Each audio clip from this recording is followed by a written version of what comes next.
Ulit yung aklat ng Juan chapter 5 verse 38 to 47. Basahin natin ulit. Yung aklat ng Juan chapter 5 verse 38 to 47. Ang sabi niya dito, hindi nananatili sa inyong mga puso ang kanyang salita, sapagkat hindi kayo sumasampalataya sa isinugo niya. Sinasaliksik ninyo ang mga kasulatan sa paniwalang doon ninyo matatagpuan ang buhay na walang hanggan. Ang mga kasulatang iyan ang nagpatotoo tungkol sa akin. Ngunit ayaw naman ninyong lumapit sa akin upang kayo magkaroon ng buhay. Hindi ako naghahangad ng parangal ng tao, subalit kilala ko kayo. Alam kong wala sa inyo ang pag-ibig ng Diyos. Naparito ako sa pangalan ng aking Ama, subalit ayaw ninyo akong tanggapin. Kung may ibang pumarito sa kanyang sariling pangalan, ito'y inyong tatanggapin.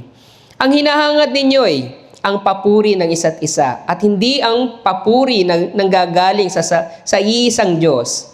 Paano kayo maniniwala sa akin? Huwag ninyong isipin na ako ang magsasakdal laban sa inyo sa harapan ng Ama. Si Moises na inaasahan ninyo ang siyang maghaharap ng paratang labang sa inyo. Kung talagang pinaniniwalaan ninyo si Moises, maniniwala din kayo sa akin sapagkat tungkol sa akin ang sinulat niya. Dahil hindi ninyo pinaniwalaan ang mga isinulat niya, hindi rin ninyo paniniwalaan ang mga sinasabi ko. Amen.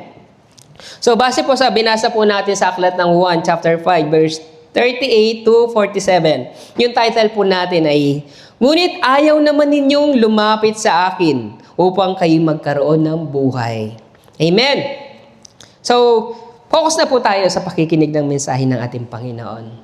So, napansin ninyo, dito, once na yung isang bagay ay luma na, ayaw na natin, nagsasawa na tayo sa isang bagay, itinatapon natin, di ba?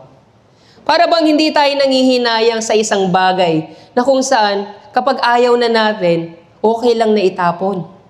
Kapag sira na, okay lang na itapon natin, di ba? Walang panghihinayang. Hindi natin iisipin na pwede pa yan. Hindi. Once na naisip natin na wala nang halaga ang isang bagay, itatapon na natin. Kapag nagagalit tayo sa isang tao, ayaw natin siyang makita. Kahit yung mga kaibigan natin na malapit, once na tayo'y nag-away-away, ayaw natin makita. Di ba? Ganun tayo. Para bang magkalimutan na ng pagkakaibigan. Once na nasira ang pagkakaibigan ng bawat isa. Para bang walang regret sa bawat isa kung itapon yung pinagsamahan, di ba? Nung likhain ng Diyos yung mga anghel, nung nagrebelde sila sa Diyos, inisip nila na dapat kami rin, dapat ay paglingkuran. Hindi lang ang Diyos ang dapat pinaglilingkuran. Dapat maging kami man. So, naging laban sila sa Diyos. Anong naging resulta ng pagkikipaglaban nila sa Diyos? Tinapon din sila na walang alinlangan doon sa kadiliman. Diba? Inilayo din sila. Nang likhain ng Diyos yung tao, tinukso naman siya ng dyablo. So ginawa ulit ng dyablo yung ginawa niya sa harapan ng Diyos. Kaya nga tinukso niya si Adan at si Eva. Kaya nga nung magkasala si Eva at Adan, anong ginawa ulit ng Diyos? Pinalayas niya si Adan at si Eva doon sa halaman ng Eden. Walang regret pa rin ng Panginoon doon. So, nung patayin ni Cain si Abel, nung natukso si Cain, anong ginawa ng Diyos? Pinalayas niya sa lupain na tinitirhan si Cain nang walang alinlangan. Ganon ang ginawa ng Diyos. Nung matukso si Miriam at si Aaron kay Moises, na bakit si Moises lang? Dapat kami din. Ginawa ng Diyos, pinarusahan si Miriam. Binigyan ng sakit sa balat. Anong ginawa ng Diyos? Pinaalis sa kampo. 7 araw siyang nanatili sa labas ng kampo. Hindi nagregret ang Panginoon. So, dito, makikita natin na kung saan, kung yung tao nga, once ayaw niya sa isang tao, iiwas at iiwas siya. Kapag ayaw niya makita, kapag galit siya, iiwas at iiwas. Sa Diyos kaya, ganun din ba ang ating Panginoon? Ganon din ang Panginoon. Pero ang Diyos ay hindi umiiwas sa tao. Dahil alam niyo kung bakit? Ang Diyos, mahal niya ang tao. Pero nasusuklam siya sa kasalanan. Kaya nga, yung kasalanan mismo, yung nagiging dahilan kung bakit nalalayo ang tao sa Diyos. Hindi ang Diyos ang lumalayo sa tao, kundi dahil sa kasalanan natin, napapalayo tayo sa ating Panginoon. Kung ang tao, kapag nagalit siya, may nagkasala sa kanyang tao, kahit sino sa kanilang dalawa, pwedeng mag-iwasan. Kung yung tao iiwas sa kanya, okay lang. Kung ikaw ay iiwas, okay lang din. Walang regret. Pero sa Panginoon, sa harapan ng Diyos, makasalanan tayo, pero umiiwas ba ang Diyos? Hindi. Ang Diyos pa rin ang lumalapit. Pero tayo mismong mga tao, lumalayo tayo kasi nga, dahil sa kasalanan. So, ang Diyos ay nasusuklam sa kasamaan, pero minamahal niya ang tao. Kaya nga gumagawa ang Diyos ng paraan para maibalik tayo sa presensya ng Diyos. Kaya nga, hindi iniibig ng Diyos ang kasamaan, pero minamahal niya ang kasamaan. Dahilan para tayo mapalayo sa Diyos. Kaya nga sabi niya sa Hebrew chapter 3 verse 10. Ang sabi niya, kaya't napuot ako sa kanila. At sinabi ko, lagi silang lumalayo sa akin. Ang mga utos ko'y ayaw nilang sundin. Diba, yung way ng Panginoon para makabalik ka sa Kanya is yung Word of God. Pero bakit ayaw ng tao? Kasi nga ayaw sumunod sa salita ng Diyos. Ang gusto ng Panginoon para mas makabalik ka sa Kanyang presensya, sundin mo ang salita ng Diyos. Pero dahil sa katigasan ng ulo ng tao, ayaw nila napakinggan yung mensahe ng Panginoon. So ginagawa nila, lumalayo sila sa presensya ng ating Panginoon. Pero ano sabi niya pa sa Isaiah 59 verse 2? Ang sabi niya, ang masama ninyong gawa ang dahilan ng pagkawalay ninyo sa Diyos. Nagkasala kayo kaya hindi niyo siya makita at hindi niya kayo marinig. So kahit gustuhin man ng Panginoon na tulungan kayo sa sitwasyon na meron kayo, dahil sa katigasan ng inyong ulo, dahil sa pagiging mapagmalaki natin sa harapan ng Diyos, kahit tumawag tayo ng tumawag kay Lord, hindi tayo marinig ni Lord kahit naririnig tayo, pero merong harang na pumapagitan sa atin dalawa, yung kasalanan mismo, na hindi nyo pinagsisisihan. Kaya nga napapalayo tayo sa Diyos dahil nagkasala kayo. Kaya hindi nyo siya makita at hindi niya kayo marinig. So ang kasalanan ang pumapagitan sa atin, sa relasyon natin sa Diyos. Kaya nga, bakit ayaw ng mga tao na sundin ang salita ng Diyos? Bakit mas pinipili ng mga tao na mamuhay, na lumayo sa presensya ng ating Diyos? Lumalayo sila, imbis na sundin nila ang kalooban ng ating Diyos. Imbis na sundin nila yung salita mismo ng Diyos. Alam niyo kung bakit? Dahil ayaw ng mga tao na kinokontrol sila. Ayaw ng mga tao na sila ay nalilimitahan sa mga gusto nila. Alam niyo, once na tayo naging Kristiyano, limitado na lahat ng gusto natin, di ba? Limitado lahat ng mga plano, limitado lahat ng pananalita, limitado pati pag-uugali. Yan ang ayaw ng mga tao. Once na sumunod sila sa kalooban ng Panginoon, ayaw nila. Dahil nga ayaw ng mga tao na nakakaramdam sila ng hirap. Alam niyo kung bakit? Dahil sa pagsunod sa kalooban ng Panginoon, daranas ka ng hirap. Yun yung ayaw ng mga tao, kaya lumalayo sila sa Panginoon. Ayaw ng mga tao na sila'y pinagsasabihan. Dahil alam na nila ang salita ng Diyos. Kaya lumalayo sila sa mensahe ng Panginoon kasi nga sa sarili nilang sikap, gusto nilang mag-build ng pananampalataya. Ayaw nilang tinatama sila. At ayaw din ng mga tao na nakakaramdam sila ng hindi sila komportable. Ang gusto nila, haya-haya ang pamumuhay sa pananampalataya. Ayaw nila magpakahirap sa pananampalataya. Dahil ayaw nila ng komportable sila. Kasi nga, once na kayo isang Kristiyano na, alam ninyo kung ano ang dapat ninyong gawin. Bawal magsuot ng malalaswa, bawal ang ganyan, ang daming bawal. Pero once na gusto mong mamuhay sa laman, dapat komportable ka lagi. Pero sa harapan ng Panginoon, sa pagsunod sa utos ng Diyos, hindi kayo komportable. Kasi hindi ninyo magawa ang gusto ninyong gawin. Kaya lumalayo tayo sa salita ng Diyos. Higit sa lahat, ayaw ng tao na nagpapasakop. Ayaw niya na minamando. Ayaw niya na inuutusan. Ayaw niya ng pinagsasabihan. Dapat siya lang ang laging tama. Siya lang laging nasusunod. Kaya nga, once na sumunod ka sa salita ng Diyos, dapat magpasakop ka. Marunong ka dapat magpasakop, hindi lamang sa Diyos, kundi sa mga nakakataas sa iyo. Sabi nga ng Panginoon, di ba? Kung nais mo maging dakila, magpakababa ka, maglingkod ka mula sa baba. Hindi yung magaling ka, itataas ka ng Panginoon, hindi. Kung nais mong maglingkod sa Panginoon, magpakababa ka sa harapan ng Diyos at sa harapan ng mga tao.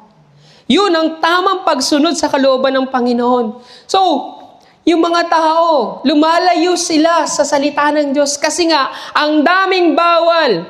Kapag sumunod ka sa salita ng Panginoon, ang dami mong bawal. Pero kapag wala kang pananampalataya sa pagsunod sa salita ng Diyos, ginagawa mo lahat ng mga gusto mo. Gagawin mo yung lahat ng kagustuhan mo. Hindi mo itinuturing na kasalanan lahat ng kasamaang ginagawa mo. Ganon tayo. Once na hindi tayo sumusunod sa salita ng Diyos. Nasasaktan tayo, nabibigatan tayo, madali tayong sumuko, madali tayong magtampo, madali tayong magalit kapag pinag-uusapan yung salita ng Diyos. Kapag pinag-uusapan natin yung pagsunod sa salita ng Diyos, ang bilis mag-init ng ulo natin. Ang bilis nating magalit. Ang bilis nating mag-change yung isipan natin. Kasi nga, once na pinasok na natin yung pagsunod sa salita ng Diyos, umaalma na tayo. So, alam ninyo na yung napakadaming mga mananampalataya na tumatalikod. Maraming mga mananampalataya na tumatalikod dahil sa mensahe ng Diyos. Kasi nga, hindi madali ang pagsunod sa salita ng Diyos. Hindi madali. Alam niyo yan. At alam ng Diyos yan, kaya nga sinabi niya, di ba? Ang manatiling tapat hanggang wakas ay siyang maliligtas. Pero, in the end, imbis na yung magandang balita na ipinapahayag sa atin ng Diyos, imbis na yung magandang balita, yung susundin natin. Once na ayaw natin sundin ang salita ng Diyos, yung magandang balita, anong nangyayari? Ito'y nagiging masamang balita sa atin. Nagiging masama yung magandang balita. Imbes na good news para sa atin, bad news. Kasi eto na naman. Eto na naman yung utos ng Diyos. Eto na naman, sasabihin na naman niya, pagsunod, ang daming bawal. Kaya nagiging bad news yung magandang balita. Kasi nga, yung pakiramdam natin, hindi tayo komportable sa magandang balitang ipinapahayag sa atin ng Panginoon. Kasi nga, isa pa yan, ayaw natin na kinukontrol tayo. Kaya nga yung magandang balita is nagiging masamang balita na para sa atin. Kaya nga lumalayo yung tao sa magandang balita kasi ayaw niyang sundin ito. Anong sabi ng Panginoon sa Mateo chapter 13, verse 20 to 21? Ang katulad naman ng binhing na laglag sa matabang lupa ay ang taong dumirinig ng mensahe, kaagad at masaya niya itong tinanggap, ngunit hindi tumimo ang mensahe sa kanyang puso. Although na na-bless tayo sa mensahe ng Panginoon, although na masaya tayong pinapakinggan ng mensahe ng Panginoon, pero hindi ito tumatanim sa puso natin. Alam niyo kung bakit? Sandali lamang itong nanatili. At pagdating ng mga kapighatian at pagsubok, dahil sa mensahe, agad siyang tumatalikod sa kanyang pananampalataya. Dahil yung mensahe ng Panginoon ay ayaw nilang tanggapin dahil para sa kanila is bad news yan. So yung salita mismo ng Diyos ay hindi tumatanim sa puso nila pagdating ng pagsubok, pagdating ng kapighatian. Ang bilis nilang tumalikod sa pananampalataya. Bakit? Dahil wala silang foundation. Wala sa puso nila yung salita ng Diyos na nagbibigay ng buhay na walang hanggan. Wala sa kanila yung Holy Spirit na siyang pundasyon sa pananampalataya. Wala sa kanila yung Panginoong Jesucristo na sana ang ating Panginoong Jesucristo yung mismong pundasyon sa kanilang tahanan. Kung ang mananampalataya ay pundasyon niya ay pagpapala, babagsak siya. Kung ang mananampalataya ay pundasyon niya ay pera, babagsak siya. Kung ang mag-asawa ay pundasyon nila ay pera, babagsak silang dalawa. So kung ang pundasyon natin sa pananampalataya ay ang pagpapala ng mundong ito, sigurado babagsak kayo. Lalayo kayo sa Panginoon dahil hindi ninyo magagawa yan na mag-isa lang. Kaya nga isinugo sa atin ang Holy Spirit nang sa gayon paalalahanan kayo patungkol sa mensahe ng Panginoon. Pero sa oras ng preaching, kung hindi nyo na tinatanggap ang mensahe ng Panginoon, paano pa sa inyo ang Holy Spirit? Paano pa sa inyo yung Holy Spirit? Anong mananahan sa inyo? Alalahanin, stress, kabigatan. Ang dami nyong iniisip kasi nga wala na sa inyo yung kapayapaan na binibigay ng Holy Spirit. Kaya hindi na kayo makapagdesisyon ng maayos. Hindi na kayo makapag-isip ng tama. Kasi nga, si Holy Spirit na sana'y tumutulong sa inyo, ay wala sa puso natin. Dahil yung mensahe ng Panginoon, doon pa lang sa oras ng preaching, sinarado na ninyo ang puso ninyo. Hindi na tumanim sa puso natin yung salita ng ating Panginoon. Kaya nga, lumalayo ang tao sa salita ng Diyos dahil imbis na kasaganaan, kundi kapighatian yung nararanasan niya. Kabaliktaran sa ine-expect ng isang tao na kung saan ine-expect niya lang puro pagpapala kapag siya'y nagsimba. Tutugunin siya ng Panginoon once na siya naging isang Kristiyano. Kabaliktaran sa ine-expect nating lahat. Anong dumarating sa atin? Imbis na pagpapala, pagsubok muna. Susubukin ka muna ng Panginoon bago yung pagpapala na yan. Susubukin muna ng Panginoon yung ating katatagan kung tapat ba tayo sa harapan ng Panginoon o hindi. Kaya nga, iisipin natin, bubungad sa atin mga pagsubok, mga problema. Kasi nga, nakapokus tayo sa mga pagpapala. Sa likod ng mga pagsubok na yan, nandun yung pagpapala. Parang isang regalo na kinakailangan mo munang buksan para makita mo kung ano yung regalo sa iyo ng Panginoon. Hindi yung alam mo na yung regalo ng Panginoon sa iyo. Wala nang ka-excite, di ba? So, kinakailangan magtiwala ka muna sa Panginoon bago mo makamtan yung pagpapala na yan. Kaya nga, kapag narinig nila yung mensahe ng Diyos, anong sasabihin nila?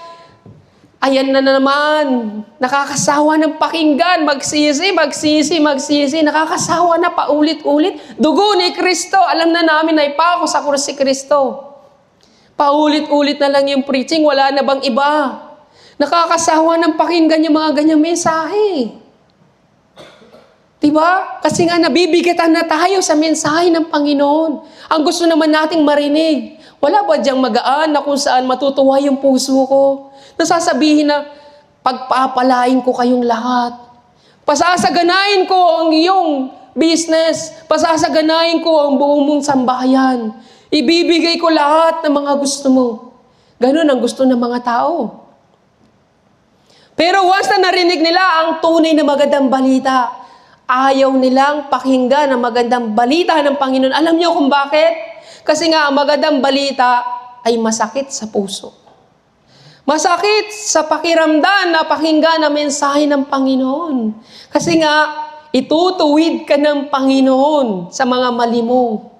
Yun ang tunay na magandang balitang nais iparating sa atin ng Panginoon. Kaya nga yung pagsunod. Isipin na, heto na naman, puro pagsunod. Ang daming bawal. Mabuti pang wala na ako sa pananampalataya. Mabuti pa nung dati, wala ako sa pananampalataya. Nakukuha ko lahat ng mga gusto ko. Dumarami yung mga kayamanan ko. Nakukuha ko lahat. Pero simula nang manampalataya ko, ang daming bawal. Kinakailangan kong isuko ito. Kinakailangan kong hindi dapat gawin ito. Ang daming bawal. Kaya nga yung mga tao, sumusuko sila sa pananampalataya kasi gusto nila lumaya sila, maging malaya sila. Kaya nga mga kapatid, ano sabi ni Jesus Christ sa Mateo chapter 7, 26 to 27? Ang bawat nakikinig ng aking salita, ngunit hindi naman nagsasagawa ng mga aral na ito, ay maitutulad naman sa isang taong hangal. Hangal ang tawag ng ating Panginoon sa isang tao na kung saan nakikinig siya ng salita ng Diyos, ngunit hindi naman nagsasagawa. Isang taong hangal na nagtayo ng kanyang bahay sa may buhanginan. Umulan ng malakas, bumaha at binayo ng malakas na hangin ng bahay. Ito ay bumagsak ng lubusan at nawasak. Kasi nga yung mensahe sana ng Panginoon na gagamitin mo panlaban sa dyablo, ay hindi mo nagamit kasi nga hindi mo isinapuso yung mensahe ng Panginoon. Tignan ninyo ang anak ng Diyos, si Jesus Christ. Noong tinutokso siya sa ilang, anong ginamit niyang panlaban sa dyablo? Mensahe mismo ng Diyos. Kung ang dyablo gumagamit ng mensahe ng Diyos, si Jesus Christ din, ginamitan siya ng salita ng Diyos. O tayo, anong gagamitin natin? Kapag tayo tinukso ng dyablo, wala tayong magagawa kundi sumuko na lang. Wala tayong magagawa kundi magreklamo sa Diyos. Babalik tayo sa Diyos para magreklamo sa Kanya. Imbis na labanan natin yung dyablo sa pamagitan ng mensahe ng Panginoon, bakit hindi natin magawa? Kasi nga, tayo man na hindi natin isinasabuhay yung salita ng Diyos. Kaya nga sa oras ng mga pagsubok, hindi natin alam kung anong dapat natin gawin. Pero ano sabi ni Lord? Ibinigay ko na sa inyo ang mensahe na yan. Alam na ninyo ang daan. Sabi niya kay Felipe, di ba? Ipakita mo sa amin ang Ama. Ang tagal mo na akong nakita. Kung ano ang nakita mo sa akin, yun din yung Ama. Alam na ninyo ang daan kung saan ako pupunta. Kayo mismo, alam na ninyo ang mensahe ng Panginoon. Ba't hindi niyo pa rin alam kung paano kayo makipaglaban sa mga pagsubok na yan? Wala ba kayong pananampalataya? Kasi nga, hindi nyo sinasabuhay yung mensahe ng Panginoon. Anong ginagawa natin?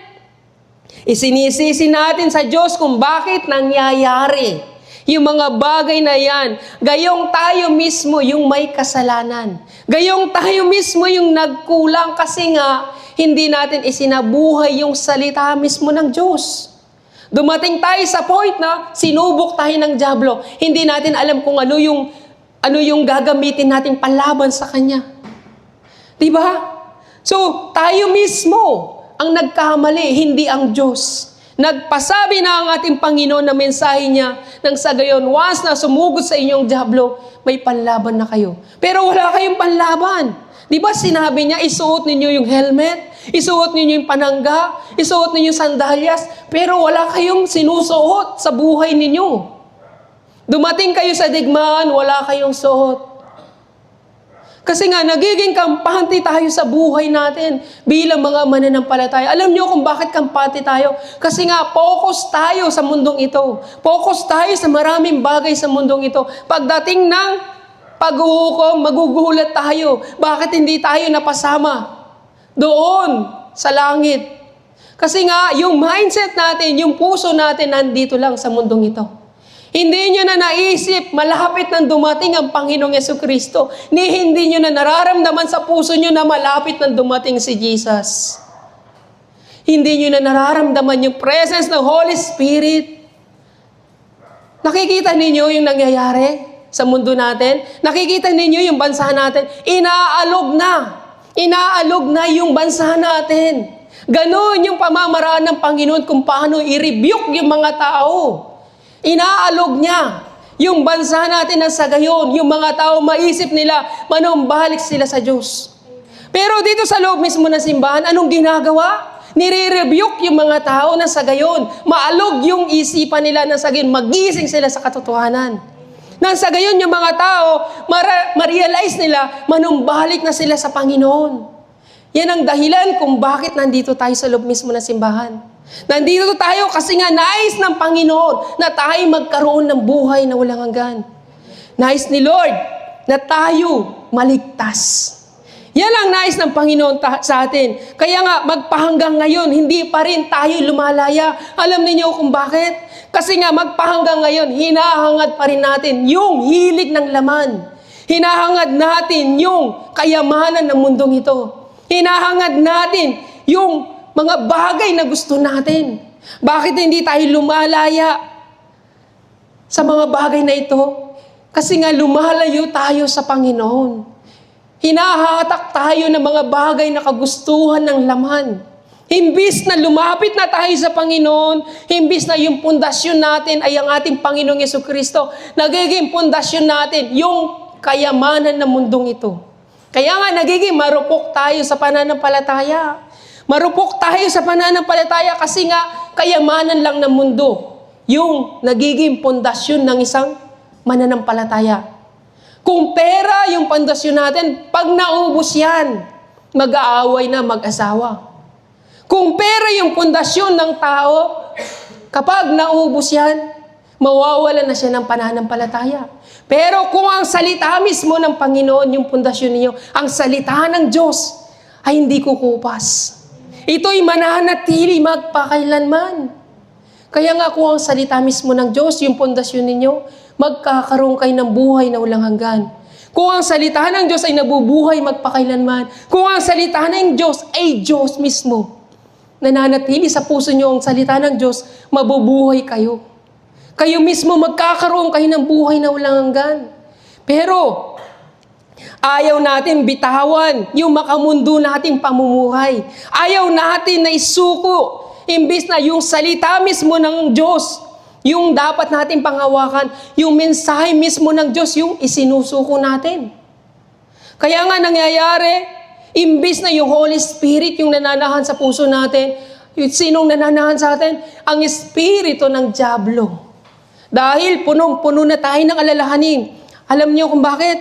Kung bakit hindi tayo mapalaya? Kasi magpahanggang ngayon, nandito pa rin sa puso natin yung pamumuhay sa hilig ng laman. Nandito pa rin tayo sa pamumuhay natin, sa kasalanan, sa kahalayan, sa pamumuhay natin, sa pagnanasa natin, sa lahat ng bagay. Andiyan pa rin tayo sa galit, sa puot natin. Andiyan pa rin tayo sa pagiging mapagmataas natin. Andiyan pa rin tayo sa buhay natin na ayaw nating pasakop sa Diyos. Kaya nga, sino nagkokontrol sa atin? Yung Diablo mismo. Yung Diablo mismo yung nagkokontrol. Kung malaya na tayo talaga, kung tayo'y naging malaya na sa harapan ng Panginoon, wala na tayo sa ganyang pagnanasa. Hindi na tayo nagnanasa, hindi na tayo umaasa sa kayamanan ng mundong ito. Kung wala ka man pera, magtiwala ka sa Panginoon. Si Lord ang magpo-provide niyan. Hindi ko pinopromote yung pagpapala, kundi ang pinopromote ko sa inyo, yung manampalataya ka sa pangalan ng ating Panginoong Jesucristo. Dahil yung kayamanan ay nauubos. Yung kasikatan ay nauubos. Kaya nga mga kapatid, sa pangalan ng Panginoong Jesucristo kayo magtiwala. Hindi sa kayamanan ng mundong ito. Dahil kung tayo'y malaya na talaga, dapat nasa atin ang Holy Spirit. Pero dahil hindi pa rin tayo malaya, ginugusto natin yung gusto natin. Nire-reject natin yung gusto nating i-reject. Ginagawa natin yung gusto nating gawin. Lahat ng yan, dapat tayo mismong nasusunod. Hindi tayo yung nasusunod. Hindi ang Panginoon ang nasusunod, kundi tayong nasusunod. So, ibig sabihin, hindi ang Panginoong Jesucristo ang Diyos ninyo, kundi ang Diablo. Sinong sinusunod ninyo? Ang Diablo mismo sinusunod ninyo. Yung hilig ng laman, yung kasalanan mismo, yung sinusunod ninyo. Imbis na malaya na kayo, namumuhay pa rin kayo sa kasalanan. Kaya nga anong sabi ng Roma, chapter 8, verse 12 to 14. Ang sabi niya dito, mga kapatid, Hindi na tayo alipin ng likas ng hilig ng laman. Kaya hindi na tayo dapat mamuhay ayon sa katawang makalaman. Sapagkat mamamatay kayo. Ano yung kamatayan na yun? Impyerno. Yung kasasapitan ng taong namumuhay sa hilig ng laman. Sabi niya, mga kapatid, hindi na tayo alipin ng likas ng hilig ng laman. Although na may katawang lupa pa rin tayo, hindi na allowed sa atin yung mamuhay tayo sa hilig ng laman. Ano ba yung hilig ng laman? Kahalayan ba yun? Hindi. Yung hilig ng laman, kung ano yung gusto mo, ginagawa mo.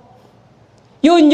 Hindi yung kagustuhan ng Diyos. Hindi yung kagustuhan ng Holy Spirit, kundi yung kagustuhan mo. Yan ang magdadala sa iyo sa kamatayan, sa impyerno. Ngunit sabi niya, kung namumuhay kayo sa katawang makalaman, ngunit kung pinapatay naman ninyo sa pamagitan ng Espiritu, ibig sabihin yung Holy Spirit, ang mga gawa ng katawang makalaman, mabubuhay kayo.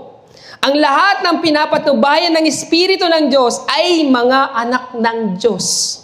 Malinaw na sinasabi po ng Biblia na kung saan, kung tayo ay pinapatnubayan ng Holy Spirit, ganap na tayo nagiging anak ng Diyos. Pero kung wala sa atin ang Holy Spirit, sino kayang tatay natin? Ang dyablo mismo. Ang dyablo mismo yung tatay natin, hindi ang Diyos. Kasi nga, hindi natin sinusunod ang kalooban ng Diyos. Kaya nga, kung pagpapala lang yung sinisik natin, dahil lang sa pagsamba natin, magkakaroon tayo ng kamatayan. Kamatayan yung naghihintay sa atin sapagkat ang tunay na pagpapala ng Diyos sa buhay natin ay yung buhay na walang hanggan. Hindi dito sa lupa, kundi buhay na walang hanggan doon sa langit. Yun yung tunay na pagpapala na ibinibigay sa atin ng ating Diyos. Kaya nga mga kapatid, ang mga bagay sa mundong ito ay panandalian lamang. Panandalian na kayamanan, panandalian na kapangyarihan, panandalian na kasikatan. Lahat ng yan, panandalian lamang yung pera. Lahat ng kayamanan sa mundong ito, mga bahay, sasakyan, lahat ng ninanais natin ay panandalian. Maging ang buhay man natin ay panandalian na lang din. Saglit na lang ang buhay. Magpapakahirap ka sa buong buhay mo sa abroad. Uuwi ka na matanda na. Pag uwi mo, may sakit ka na. Konting panahon na lang, kasama mo na lang yung pamilya mo. Hindi mo pa nga makakasama. Kung minsan, patay na yung mga magulang mo, nasa abroad ka pa. Uuwi ka na, nag-asawa ng iyong anak. Hindi mo pa siya makakasama. Wala ka ng time sa family mo. Wala ka ng oras para maranasan mo yung binild ng Panginoon na pag-ibig, family. Wala na kayong time para sa inyong pamilya. Sigurado ba kayo yung iniwan nyo sa Pilipinas ay may pananampalataya? Sigurado ba kayo yung mga magulang nyo may pananampalataya, iniwan nyo sa Pilipinas? Gayong ikaw nandito, may kaligtasan ka. Inisip mo yung anak mo na nasa Pilipinas, namumuhay siya, na makasalibutan, sigurado ka kaya? Na yung anak mo'y namumuhay din sa pananampalataya. O yung magulang mo na matanda na, malapit na mamatay.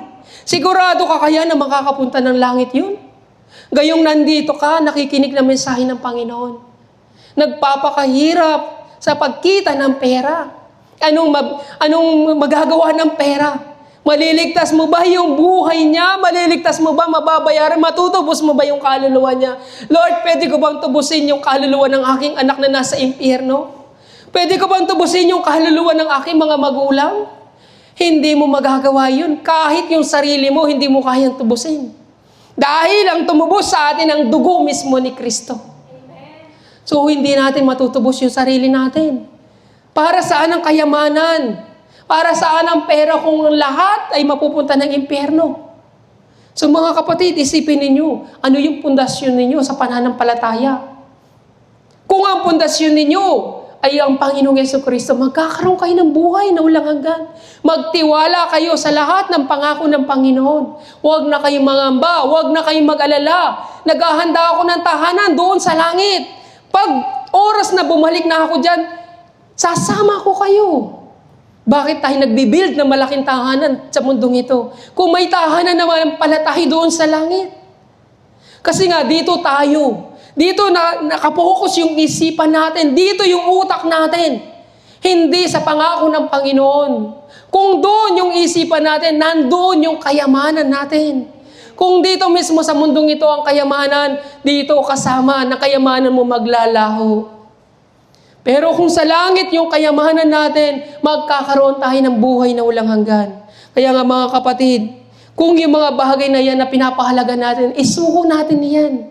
Tanggapin natin sa buhay natin ang ating Panginoong Jesucristo. Kaya nga, sa buhay natin, ini-ignore natin ang magandang balita kasi nga gusto natin maging malaya. Hindi maging malaya sa kasalanan, kundi maging malaya tayo sa pagsunod sa salita ng Diyos. So ano sabi niya sa unang 1, chapter 3, verse 8 to 10? Sabi niya dito, ang nagpapatuloy sa pagkakasala ay kampo ng dyablo. Malinaw. Ang nagpapatuloy sa pagkakasala ay kampo ng dyablo. Masakit, di ba? Masakit na sabihin ang katotohanan na kampon ka na pala ng dyablo. Once na ikaw ay nagpapatuloy sa pagkakasala, sapagkat sa simula pa ay gumagawa na ng kasalanan ng dyablo. Kaya't naparito ang anak ng Diyos upang wasakin ang gawa ng dyablo. Ang tinanggap ng Diyos bilang anak niya ay hindi nagpapatuloy sa pagkakasala. Ang sabi niya pa, sapagkat nananatili sa kanya ang buhay na galing sa Diyos. At dahil ang Diyos ang ama niya, hindi siya maaari magpatuloy sa pagkakasala. Ano pang sabi niya? Dito natin makikilala kung sino ang mga anak ng Diyos. At kung sino ang mga anak ng dyablo. So sabi niya dito, ang sino mang hindi gumagawa ng matuwid. Ano ba yung pagiging matuwid? Yung pagsunod mismo sa salita ng Diyos.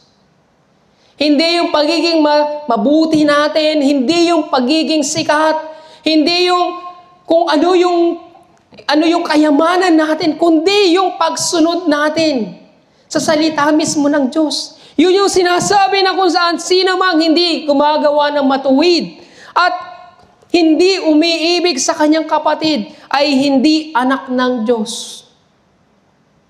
Malinaw yung dalawang sinasabi niya. Yung hindi namumuhay na matuwid at yung tao na hindi nagmamahal sa kanyang kapatid ay hindi anak ng Diyos, kundi anak mismo ng dyablo. So tayo mga kapatid, nauunawaan ba natin yung mensahe na yun? Iniisip natin na maraming mga tao na nag-iisip na kung saan inuusig daw sila sa loob mismo ng simbahan. Bakit iniisip ng mga tao na walang pagmamahal yung mga tao sa loob ng simbahan? Kasi nga sinasabi ng Biblia na kung saan, kung wala kang pag-ibig sa iyong kapwa, ikaw ay hindi anak ng Diyos. Pero bakit iniisip ng maraming mga tao na sa loob mismo ng simbahan, inuusig sila at walang pagmamahal sa kanila yung tao? Alam niyo kung bakit ganun ang pag-iisip ng mga tao? Iniisip nila, yung pastor na yan, nire-rebuke tayo lagi. Walang pagmamahal yan sa kapwa. Yung pastor na yan, lagi tayong pinagsasabihan, walang pagmamahal yan sa kanyang kapwa. Inuusig tayo ng pastor na yan. So sa loob mismo ng simbahan, iniisip natin, walang pagmamahal yung mga tao.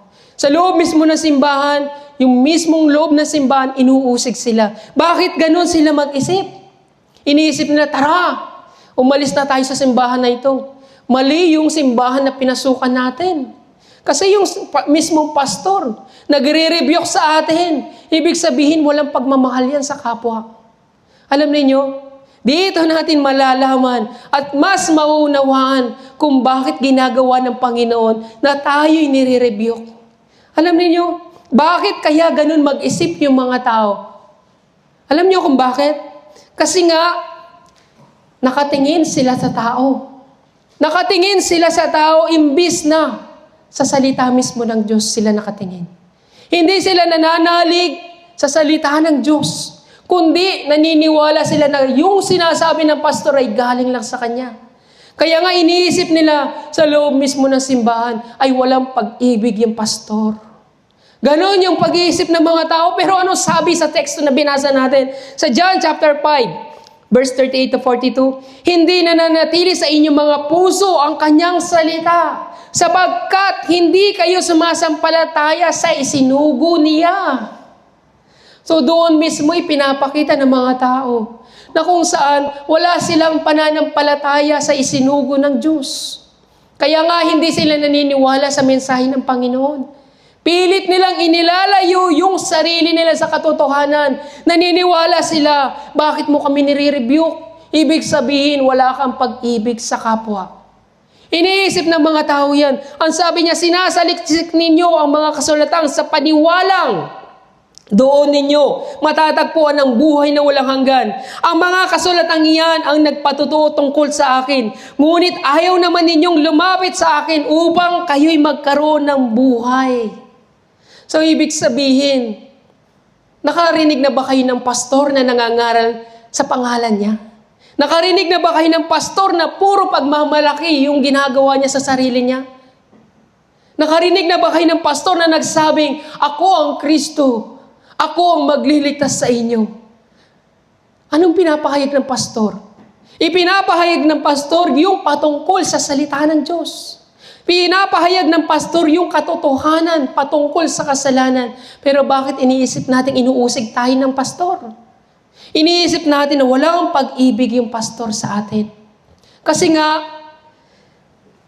iniisip natin nasasaktan tayo sa katotohanan. Nasasaktan tayo dahil naririnig natin yung katotohanan. Magaling tayo sa salita ng Diyos. Magaling tayong manalita. Pero pagdating sa pakikinig ng mensahe ng Diyos, once na narinig ninyong nire-rebuke kayo, nagkakaroon kayo ng galit at puot. Ibig sabihin, nadadaanan yung pride ninyo. Yung pride mismo, yung umiiral sa puso natin. Yung pride mismo. Kasi nga, ibig sabihin, nadudurog yung pride mo. Kasi nga, ipinapahayag yung katotohanan. Dahil once na yung pride yung umiral sa atin, sigurado, hindi mo paniniwalaan ang salita ng Diyos. Once na yung pride yung umiral sa puso natin, siguradong sarado yung puso tenga mo. Ganon yung nagagawa ng pride sa pakikinig ng salita ng Diyos. Kapag naapakan yung pride mo dahil magaling kang manalita, alam mo, sinasaliksik mo, magandang balita, tapos nirebuke ka ng pastor, sigurado, pride ang paiiralin mo. Kasi nga, nagagalit ka na ngayon. Nagkakaroon ka na ng galit sa pastor. Hindi ka na sa Diyos nakatingin, kundi sa pananalita mismo ng pastor. Kaya nga, iisipin mo, walang pag-ibig itong tao na ito. Inuusig ako ng simbahan. Tara na, alis na tayo. Lumayo tayo sa maling katuruan. Pumunta tayo doon sa simbahan na kung saan hindi tayo i-rebuke. Punta tayo doon sa simbahan na kung saan magaling tayo. Kaya nga yung mga tao, lumalayo sila sa tunay na magandang balita kasi nga ayaw nilang tinatama sila. Ayaw nilang marinig yung katotohanan patungkol sa salita ng Diyos. Dahil ang katotohanan patungkol sa salita ng Diyos ay masakit. Masakit, di ba? Kung masakit yan, magsabi kayo ng amen. Masakit ang salita ng Diyos. Hindi para saktan kayo, kundi iparealize sa inyo yung kasalanan. Dahil hindi mo marirealize ang kasalanan kung hindi nasasaktan yung puso mo. Ganun ang Panginoon sa atin. Gusto ng Panginoon na kayo'y makarealize sa bawat pagkakasala ninyo. Gusto ng Panginoon sa pamagitan ng pagsisisi at pagtalikod sa kasalanan, nais ng Panginoon na maligtas kayo. Kaya nga mga kapatid, bago ninyo isipin na inuusig kayo ng simbahan, bago nyo isipin na ang pastor ninyo ay walang pag-ibig, tignan muna natin yung sarili natin. Kung tayo ba ay may pag-ibig din sa Diyos. Tignan natin yung sarili natin. Kung tayo ba ay may pagmamahal din sa Diyos, bago mo sabihin sa mga tao sa paligid mo, wala silang pag-ibig sa akin, inuusig nila ako, tignan nyo muna ang sarili nyo. Kung kayo mismo, tinatanggap ninyo yung magandang balita, Anong sabi sa verse 41 to 42? Sa teksto natin ngayon sa John chapter 5, verse 41 to 42. Ang sabi niya, hindi ako naghahangad ng parangal ng tao. Subalit, kilala ko kayo. Alam kong wala sa inyo yung pag-ibig ng Diyos. Bakit niya nasabi yun? Kasi alam ng Diyos na maging kayo man, habang nangangaral ng pastor, hindi mo tinatanggap yung mensahe ng Panginoon. Iniisip mo lang, inuusig ka ng pastor dahil nire-rebuke ka. Iniisip mo walang pag-ibig yung pastor kasi nire-rebuke ka. Anong sabi ng Panginoon? Kilala ko kayo. Alam kong wala sa inyo ang pag-ibig ng Diyos. Wala din sa puso niyo yung pag-ibig ng Diyos. Kasi anong sabi ng Panginoon? Sabi ni Jesus Christ sa John chapter 14 verse 15, kung iniibig ninyo ako, tutuparin ninyo ang aking mga itinuturo.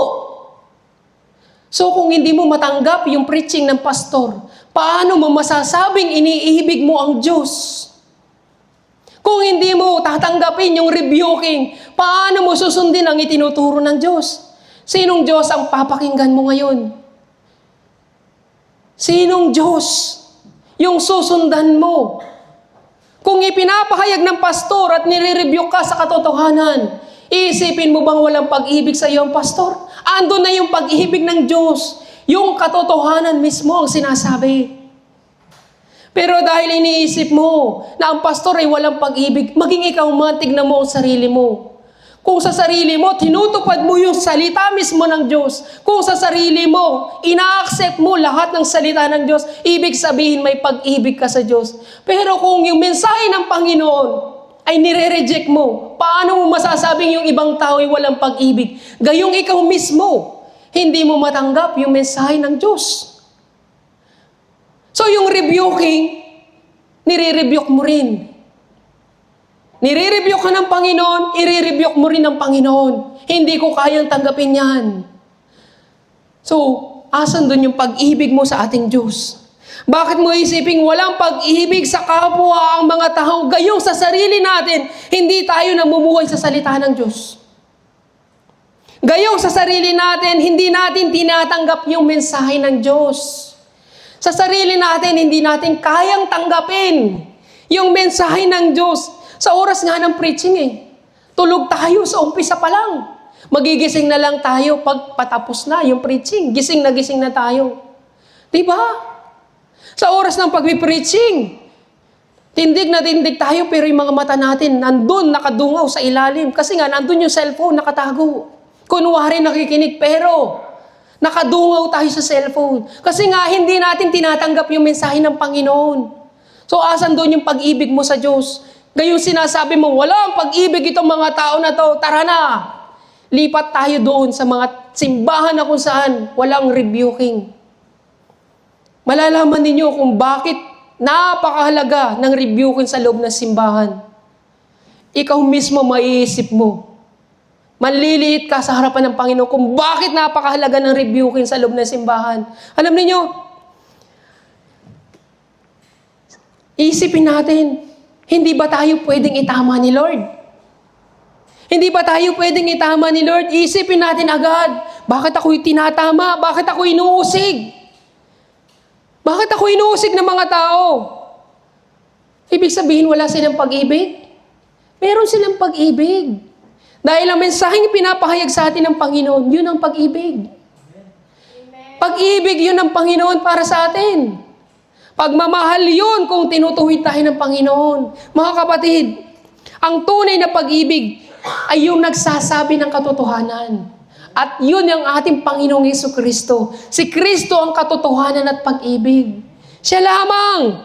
Kaya nga isipin natin, bakit walang pag-ibig ang simbahan?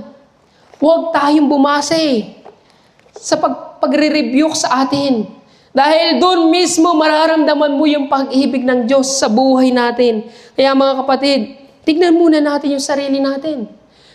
Siya sa atin natin yung sarili natin kung ganap ba tayong namumuhay sa salita ng Diyos. Kaya mo mahalin yung kapwa mo? Uunahin mo yung ibang tao? Gayong sa sarili mo, hindi mo iniisip kung paano susundin yung Panginoon. Iniisip mo yung kapakanan ng maraming mga tao, gayon sa sarili mo, ay wala ka rin naman palang pag-ibig sa Diyos. Hindi ko sinasabi ito para hamakin kayo. Kundi sinasabi ko sa inyo, sa sarili niyo, paano niyo ba sundin ang salita ng Panginoon? Sa sarili niyo, paano niyo ba i-accept yung magandang balita ng Panginoon? Paano niyo ba i-accept yung rebuking ng Panginoon? Iisipin niyo lang, pagpapala lang bang nais ninyo marinig sa Panginoon? Yun ba ang pag-ibig para sa inyo? Hindi. Ang Panginoon ang pag-ibig para sa Kanya is ituwid tayo sa kasalanan.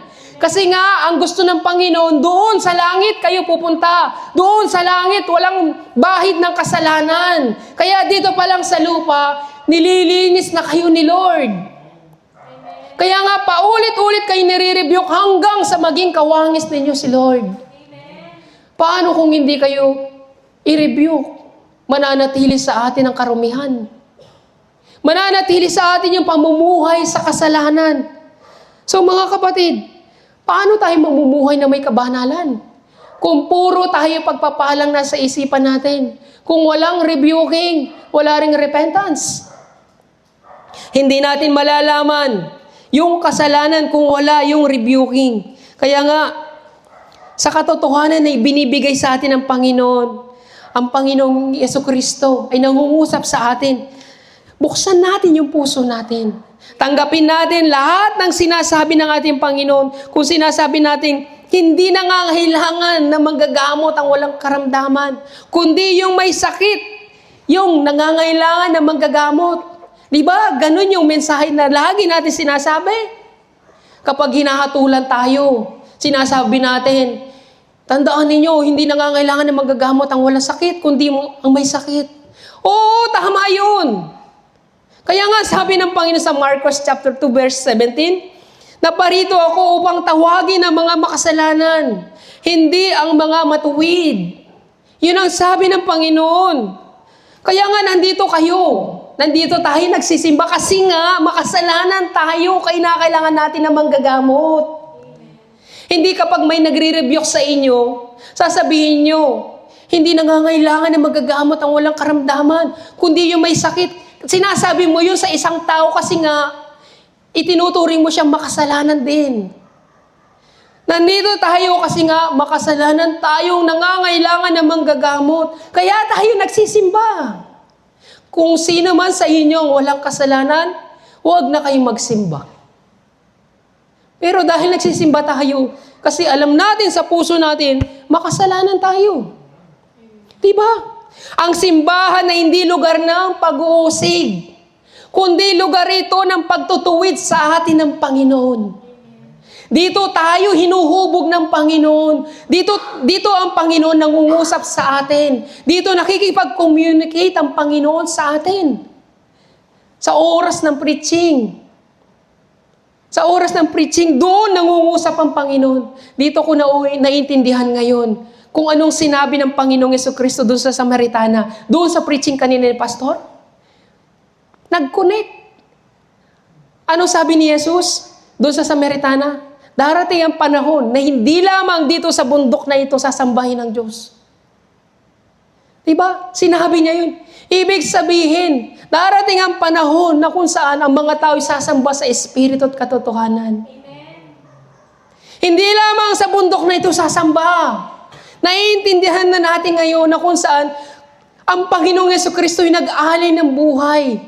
Nag-alay ng dugo. Binuksan na niya yung lugar ng kabanal-banalan. Nang sa gayon, malaya na tayong makapasok sa lugar ng kabanal-banalan. Kung si Moises, siya lamang ang nakakapag-connect sa Diyos noon, siya lamang ang nakakapasok sa lugar ng kabanal-banalan, tayo ngayon nakakapasok na sa lugar ng kabanal-banalan. Tayong lahat ay maaari na makipag-connect sa Diyos. Hindi lang si Moises noon, kundi ngayon sa panahon natin, tayong lahat ay pwede nang kausapin ni Lord. Sa bawat isa sa atin, kinakausap na tayo ni Lord.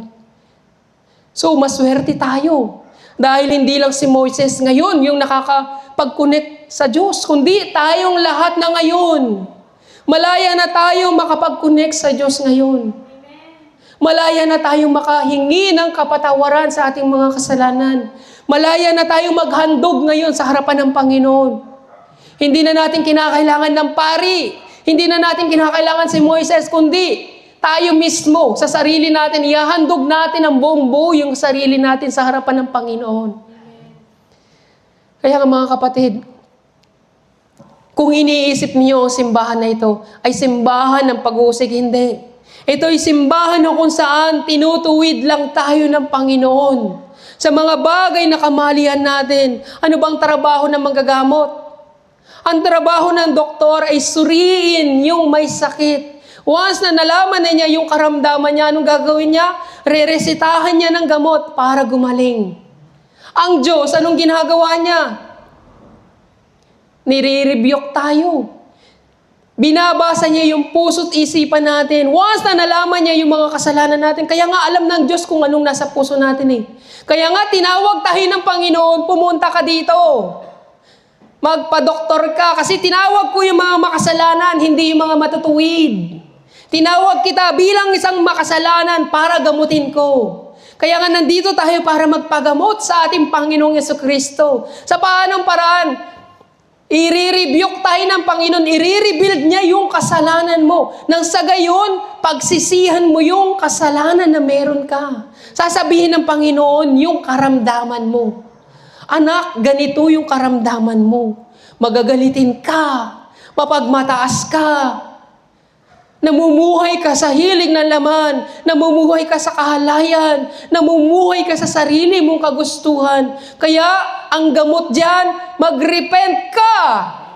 Nang sa gayon, pagagalingin kita at patatawarin. Ganon yung ginagawa ng manggagamot. Yun ang trabaho ni Lord Jesus. Kaya nga tayo nandito ngayon kasi makasalanan tayo.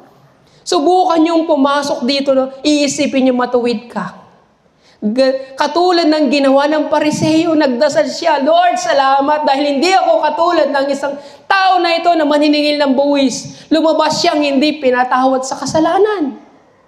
Samantalang si maniningil ng buwis na andun, nagre-repent na sa labas ng templo. Iniisip niya, hindi ako karapat-dapat na pumasok ng simbahan kasi nga makasalanan ako. Pero umuwi siyang pinatawad. So tayo isipin natin, Pariseo tayo. Hindi, Lord! Katulad ako isang maniningil ng buwis na makasalanan, na naghahangad ng kapatawaran ng kasalanan. Kaya nga si Lord, tinawag kayo eh. Tinawag tayo ng Panginoon para pagalingin tayo sa kasalanan natin. Hindi tayo nandito para usigin. Huwag niyong isiping inuusig kayo dahil nire-review kayo. Pinapagaling lang kayo ni Lord. Gusto lang ni Lord na iparating sa inyo kung ano yung karamdaman na meron kayo. Nang sa gayon, once na nalaman ninyo yung karamdaman ninyo, magre-repent na kayo. Paano nyo malalaman ang karamdaman nyo kung walang magsasabi? Kaya nga pupunta tayo sa doktor para malaman kung anong sakit natin, di ba? Ganon din sa harapan ng Panginoon. Paano niyo malalaman ang kasalanan kung hindi kayo i-rebuke ng Panginoon? So doon muna papasok yung repentance. Ang Diyos sinasabi niya lang yung kasalanan ng tao, sa gayon magsisi tumalikod sa kasalanan. Bakit niyo isiping inuhusig kayo na simbahan? Kasi hindi ninyo matanggap ang katotohanan patungkol sa salita ng Diyos. Dahil sinasabi ng salita ng Diyos ang katotohanan sa kasalanan. So anong sabi? Sa aklat ng Juan chapter 5 verse 47. Ang sabi niya, dahil hindi ninyo pinaniniwalaan ang mga isinulat niya, hindi rin ninyo paniniwalaan ang sinasabi ko. Kahit putak ng putak dyan si pastor, hindi kayo maniniwala kasi nga ayaw ninyo magpagamot. Ayaw ninyo buksan ang puso ninyo, ayaw ninyo tanggapin ang katotohanan na kayo isang makasalanan. So mga kapatid, ang simbahan na hindi eskwelahan. Hindi ito eskwelahan na may tuturing ang simbahan. Hindi tayo nagpipris dito na kung saan may stick tayo. Na kung saan, sinong top notcher dito? Hindi ito itinuturing na simbahan na kung saan, kung sino ang pinakamagaling, siya yung itataas. Kung sino yung pinakamaraming kaalaman sa salita ng Diyos, siya yung igagalang. Kung sino yung mga sumusunod, magaling sa ministry, sila yung mga top notcher. Hindi ito eskwelahan, na pagalingan, Lahat tayo dito is makasalanan. Walang top na chair sa loob ng simbahan, kundi lahat tayo dito is pantay-pantay. Maliban na lamang kung itataas mo yung sarili mo. Maliban na lamang kung ipagmamalaki mo yung sarili. Hindi ganyan ang simbahan. Tayo mismo, makasalanan tayo. Lahat tayo, kinakailangan na pagalingin ng Panginoon sa ating mga kasalanan. So lahat tayo dito. Hindi ito paramihan ng pagpapala, hindi ito paramihan ng pagtugon ng Panginoon, hindi ito paramihan ng kagalingan ng salita ng Diyos. Dahil lahat tayo makasalanan na nangangailangan ng manggagamot. Kailangan natin ng manggagamot. Sa verse 44, ano sabi niya? Ang hinahangad ninyo ay ang papuri ng isa't isa. At hindi ang papuri na nanggagaling sa Diyos, pero kayo. Paano kayo maniniwala sa akin Kanya? Kung papuri sa isa't isang hinahangad ninyo, hindi yung papuri nanggagaling sa Diyos. Isipin ba natin eskwelahan to? Pupurihin ko ba si Brother Vincent dahil top-notcher siya? Pupurihin ko ba si Brother Bert dahil napakagaling niyang worship leader? Papuri sa isa't isang hinahangad natin. Pero, kung naghahangad kayo ng papuri para sa Diyos, hahangarin ninyo, Lord, patawarin mo ko sa aking mga kasalanan at papupurihan kita kasi nga pinatawad mo na ako. Ganon yung papuri para sa Diyos. Hindi para sa papuri sa isa't isa. Kasi nga, kung papuri para sa isa't isa, hindi mo isipin makasalanan ka. Perpekto kang mananampalataya. Perpekto kang sumusunod sa kalooban ng Diyos. Perpekto kang mananampalataya kapag papuri para sa sarili mo lang iniisip mo. Wala ka ng kapintasan. Ibig sabihin, wala kang kapintasan. Kaya nga hindi eskwelahan ng simbahan, kundi lugar ito na kung saan tinatama tayo ng ating Panginoon. Kaya nga mga kapatid, bakit kayo nagagalit kapag kayo tinatama ng Diyos? Kasi nakatingin kayo kung ano yung sinasabi ng pastor. Hindi kayo nakatingin sa mensahe ng Panginoon. Ibig sabihin, walang kapintasan sa iyong sarili. Wala nang makitang kapintasan ang Diyos sa iyo.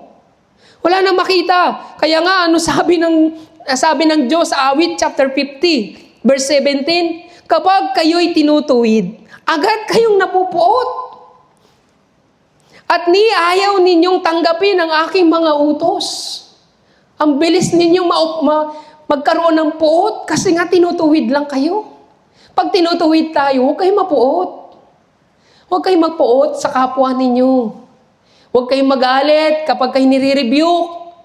Dahil gusto ng Panginoon na ituwid tayo sa mga mali natin. Yun ang gusto ng Panginoon. Kasi iniisip natin, wala tayong kasalanan, kaya tayo napupuot eh. Wala tayong pagkakasala. Kasi nakabase tayo sa pagtugon ng Panginoon. Nakabase tayo. Iniisip natin na pinagpala naman tayo ng Panginoon, tinutugon naman tayo ng Panginoon. Ibig sabihin, panig tayo. Panig sa atin ang Diyos. Ibig sabihin, bakit tayo i-rebuke? Wala naman tayong kasalanan. Nakita nyo naman. Itong katibayan, tinutugon kami ni Lord, pinagpapala kami ni Lord. Kung doon tayo nakabase, mga kapatid. Hindi pagpapala. Huwag pagpapala ang isipin natin. Pero anong sabi ni Jesus sa mga taong ayaw tumanggap ng mensahe ng Panginoon? Sa John chapter 12, verse 46 to 50. Ako'y naparito bilang ilaw na sa libutan upang ang mga nananalig sa akin ay huwag manatili sa kadiliman. Hindi ako humahatol sa taong dumirinig ng aking salita, ngunit ayaw namang sumunod dito. Sapagkat hindi ako naparito upang hatulan ng salibutan, kundi upang iligtas. May ibang hahatol sa mga ayaw tumanggap sa akin at sa aking mga salita. Ang salitang ipinahayag ko ang hahatol sa kanila sa huling araw.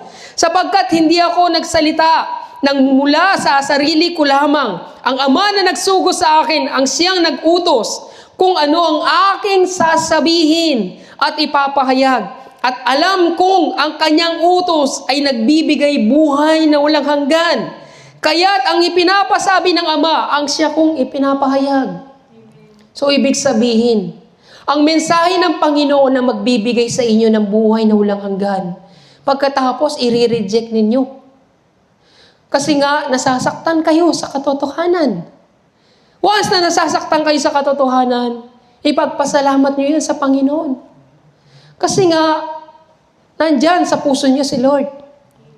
Pero kapag hindi na kayo nasasaktan, katakot-takot na yan dahil sabi ng Panginoong Jesucristo, kapag ang tao ay wala sa Kanya, ang Espiritu ng Diyos, hindi kay Kristo ang tao na yun.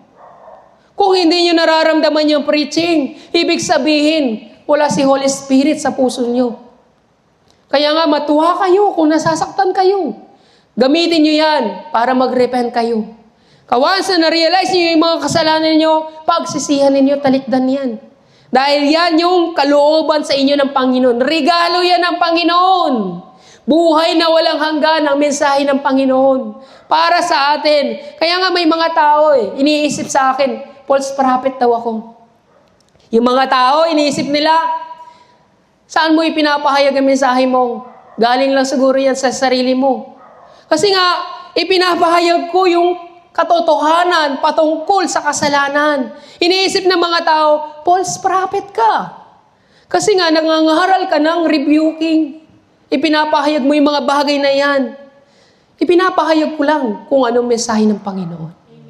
Dahil sabi ng Panginoon, ito daw ang mensahe magbibigay sa atin ng buhay na walang hanggan.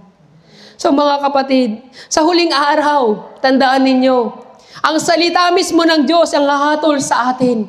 Sa batay sa ating mga gawa, ang salita mismo ng Diyos ang magpapatunay na kung saan tayo'y makasalanan.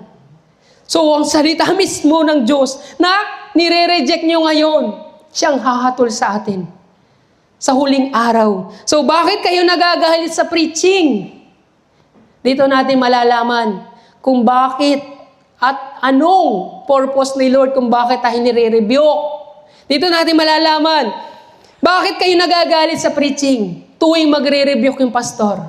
Ano yung karapatan natin? Bakit tayo nagagalit? Dapat nga, si Lord yung dapat magalit di ba? Nire-rebuke tayo kasi gusto ni Lord na iligtas yung ating kaluluwa. Gusto ni Lord na may paramdam sa atin na mahal niya tayo. Pero bakit tayo nagagalit? Nagagalit tayo kasi nga hindi natin matanggap yung magandang balita. Una sa lahat, gusto ng Panginoon na iligtas ka mula sa pagkawasak sa impyerno. Yun ang gusto ng Panginoon. Nang ikalawa, bakit ka nagagalit tuwing nire-rebuke ka? Si Lord dapat magalit niyan. Alam niyo kung bakit wala tayong karapatang magalit sa Diyos? Tuwing tayo nire-rebuke. Alam niyo kung bakit? Dahil ang katawan natin ay hindi na natin pagmamayari. Ito ay templo ng Holy Spirit. Bakit ka nagagalit?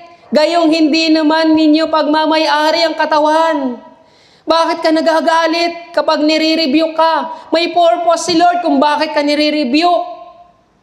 Alam niyo, kung kayo'y nakikitira sa tahanan na hindi nyo tahanan, nandun kayo at wala kayong ginagawa, pinagalitan kayo ng may-ari ng bahay. Ano ba? Nakikitira ka na nga lang, hindi ka pa maglinis ng bahay, hindi mo magawa ng hugasan yung mga plato. Kayo ba ang nagagalit? Gayong hindi mo naman tahanan ito. Ganon din sa harapan ng Panginoon. Nagagalit ka dahil nire-review ka, gayong hindi mo naman tahanan yan. Yan ay tahanan ng Holy Spirit at ang iyong katawan ay binili ko na. Sa halagang dugo ni Kristo, anong sabi sa 1 Corinto, chapter 6, verse 19 to 20? Hindi ba ninyo alam na ang inyong katawan ay templo ng Espiritu Santo na nasa inyo at ipinagkaloob ng Diyos sa inyo? Hindi na ninyo pag-aari ang inyong katawan. Sapagkat binili niya kayo sa isang halaga, kaya't gamitin niyo ang inyong katawan upang maparangalan ng Diyos.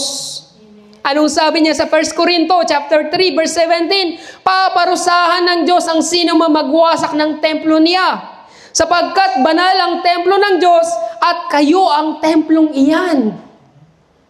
May parusa ang Diyos sa sino magwasak ng templo niya. At tayo yun.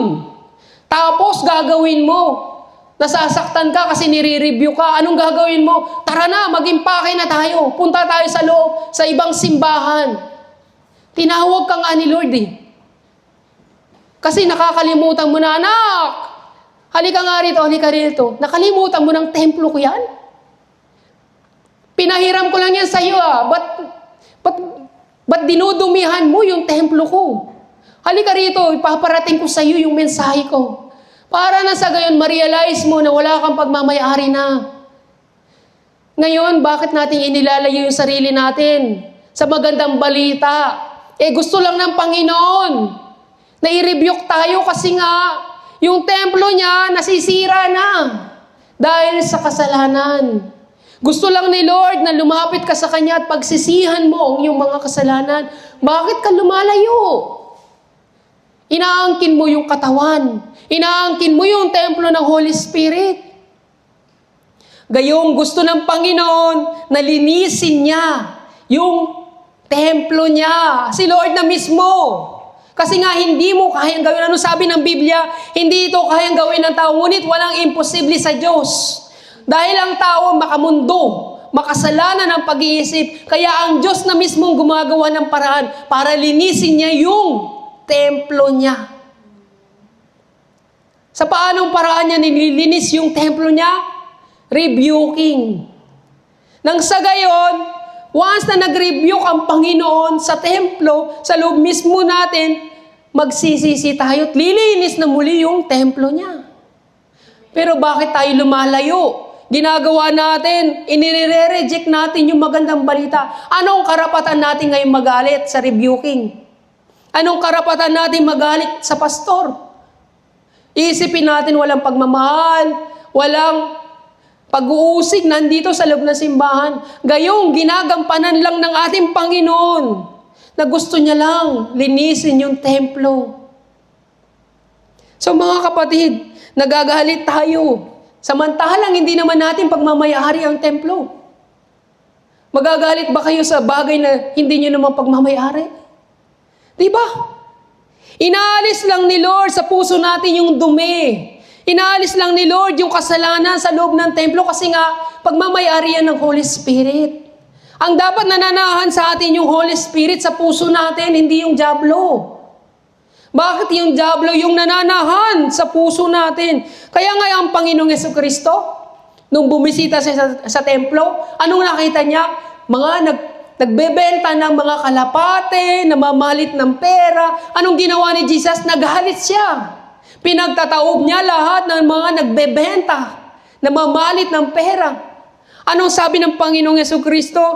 Sinabi niya na, itong templo nasusulat, sabi niya sa Lucas chapter 19, verse 46, nasusulat, ang aking bahay ay tatawagin bahay dalanginan, ngunit ginawa ninyo itong lungga na magnanakaw. Kung ang ating Panginoong Yesus nagalit siya dahil ginawa ng mga tao na lungga na magnanakaw yung templo. Ganon din, ito, sinisira ninyo yung templo ng Holy Spirit sa pamumuhay sa kasalanan. Kaya nga ang Panginoon gusto niya, linisin yan, yung templo na yan, katulad ng ginawa ni Jesus. Pinagtataob niya para maging malinis. Tayo man, nire-rebuke tayo para maging malinis ang ating mga puso. Nang sa gayon, maging malinis ulit yung templo. Para sa atin ba yun? Oo, para sa atin. Dahil magkakaroon kayo ng buhay na walang hanggan. Once na nasa puso nyo yung Holy Spirit. Kaya nga sabi niya sa Hebrew chapter 3 verse 15, kapag narinig ninyo ngayon ang tinig ng Diyos, iyang inyong mga puso'y huwag patigasin. Kapag noong kayo'y naghihimagsik sa Diyos. So every time na maririnig ninyo ang magandang balita, ang puso ninyo huwag niyong patitigasin. Huwag niyong hayaan na patigasin yan ng dyablo. Palambutin ninyo. Tanggapin ninyo kung anong pagkakamali. Tanggapin ninyo kung ano yung rebuking para sa atin lahat. Para sa atin lahat ng yun. Hindi lang para sa inyong mga nakikinig, para sa atin lahat. Kasi alam niyo kung para sa inyo lang, hindi na ako magpe-pray dito. Kayo lang magpe-pray. Kasi isipin ko, wala akong dapat ipagdasal. Kasi kayo lang may kasalanan. Pero bakit naririnig niyo ako nagdarasal dito? Kasi nga, maging ako man ay makasalanan na kinakailangan din mag-repent sa kasalanan ko. So, ang mensahe ng Panginoon, huwag niyong isipin para sa inyo lang. Yung rebuke, hindi. Para sa atin lahat ng to. Kasi kung ituturing kong banal yung sarili ko, titignan ko lang kayo kung sino nagdarasal sa inyo. Titignan ko kayo kung sino nagre-repent. Ililista ko kung hindi pa kayo nag-repent. Pero dahil nga makasalanan ako sa harapan ng Diyos, kinakailangan ko rin pagsisihan ng kasalanan ko. Kasi kinakailangan din malinis itong templo na ito. Especially, nangangaral ka ng salita ng Diyos, dapat ikaw mismo laging nandyan yung Holy Spirit. Kaya nga, tayo mga kapatid, dapat si Holy Spirit yung nagli-lead sa ating buhay. Hindi si Diablo mismo. Kaya nga, ano sabi ng Panginoong Jesucristo? Dapat magpakumbaba tayo. Ang nagpapakumbaba ay itataas ng Diyos.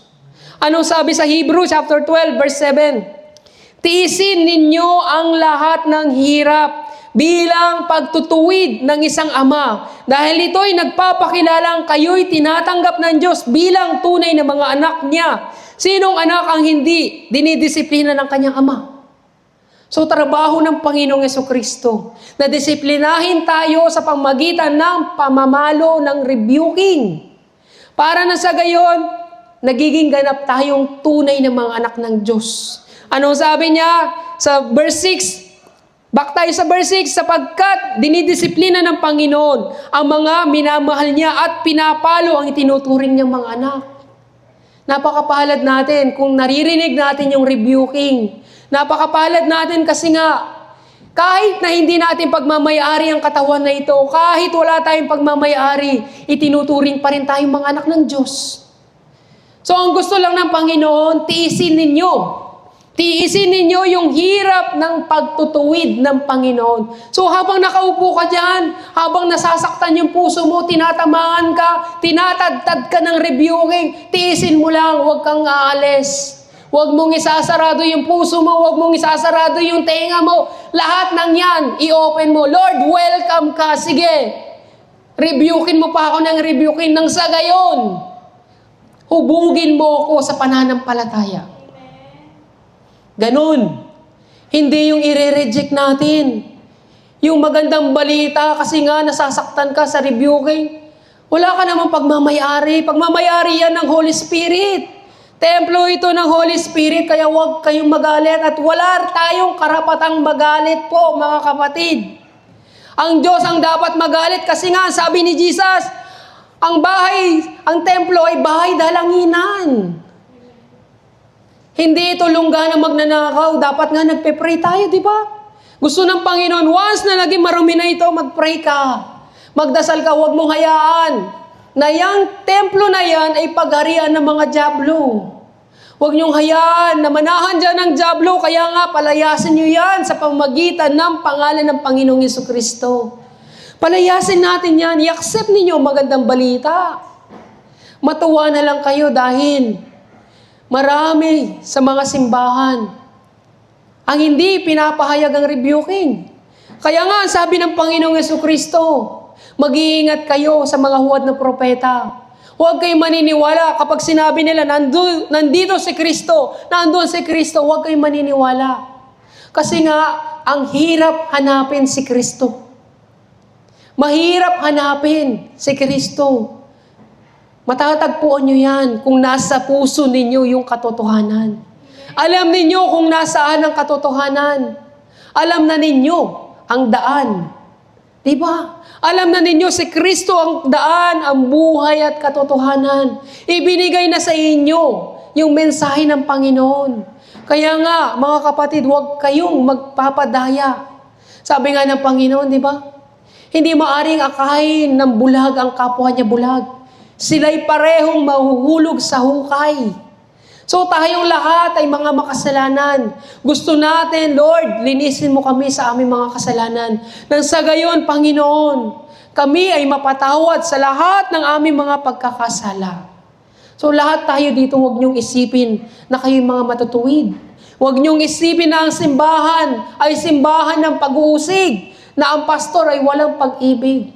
kundi isipin ninyo, namumutawi ang pagmamahal ng Panginoon sa atin dahil inihahayag niya sa atin ang katotohanan patungkol sa mga kasalanan natin.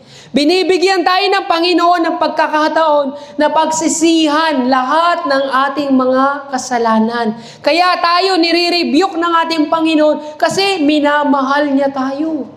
Gusto ng Panginoon na sa araw ng paghuhukom, sa araw ng pagbabalik ng Panginoon, ay nakahanda na tayo. Handa na ang ating katawan, handa na ang ating kaluluwa, na para tayo ay pagkalooban niya ng buhay na walang hanggan. Kaya nga mga kapatid, sa oras na to tayong lahat ay manalangin. Pagsisihan natin, talikdan ang lahat ng mga kasalanan ating nagawa. Isipin natin sa harapan ng Panginoon, Lord, katawarin mo ako kung ako man ay nagmatigas. Patawarin mo ako, Panginoon, kung ako man ay naging hangal. Tayong lahat ay manalangin, Panginoon, Panginoon, Panginoon.